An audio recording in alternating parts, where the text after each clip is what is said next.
সুপ্রিয় নবম ও দশম শ্রেণীর প্রিয় শিক্ষার্থীবৃন্দ, আসসালামু আলাইকুম। আশা করি তোমরা সকলে ভালো আছো। আজকে তোমাদের সামনে তোমাদের সাধারণ গণিতের অনুশীলনী 3.3 এর 3 নম্বরের একটি উৎপাদক অঙ্ক নিয়ে উপস্থিত হয়েছে। অঙ্কটা বলা হয়েছে আমাদের x⁴ - 27a² প্লাস 1। তাহলে আমরা দেখতে হবে যে কমন আছে কিনা। যেহেতু আমাদের তিনটের ভিতরে কোনো কমন নেই, তাহলে আমরা কী করতে পারি, তাহলে আমরা সূত্র ব্যবস্থা করতে পারি। তাই সূত্র বানালে কী করতে পারি, প্রথম আমরা এই অংশটা ভাঙিয়ে নিই।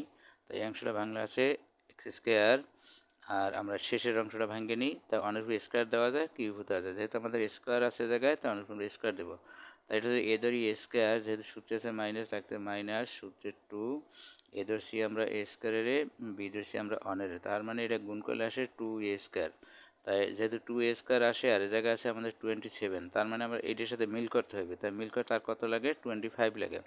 তাহলে যেহেতু 25 লাগে, আমরা ব্র্যাকেট দিলাম, বাহিরে যদি আমরা মাইনাস রাখি 25, তার মানে এটা কত হয় 25, আর এই জায়গায় যদি -2 হয় তাহলে এটা যোগ করলে আমাদের 27 হয়। তাহলে আমরা কোন সূত্র থেকে পাই, এটা পাই আমরা a - b² সূত্র থেকে।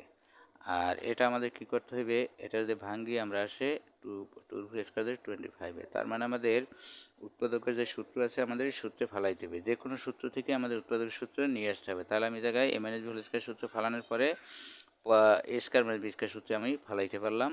তাহলে আমরা একটা কাজ করতে পারি। তাই এইটা যদি আমরা এ ধরি আর এটা যদি বি ধরি, তাহলে আমাদের a² - b² সূত্র ছিল যে a² - b² সূত্র ছিল যে a + b * a - b, আমাদের এই সূত্রটা ছিল। তাহলে যদি এটা এ ধরি, এটা বি ধরি, তাহলে লিখতে পারি a + b।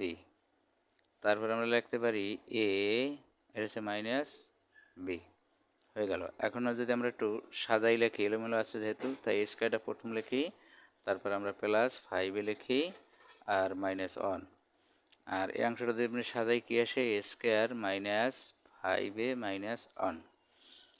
এতটুকু অঙ্কটা, আশা করি অঙ্কটা সকলে বুঝতে পারছো। আগামী পর্বে অন্য একটু অঙ্ক নিয়ে উপস্থিত হব। ততক্ষণ ভালো থাকো, সুস্থ থাকো, আল্লাহ হাফেজ।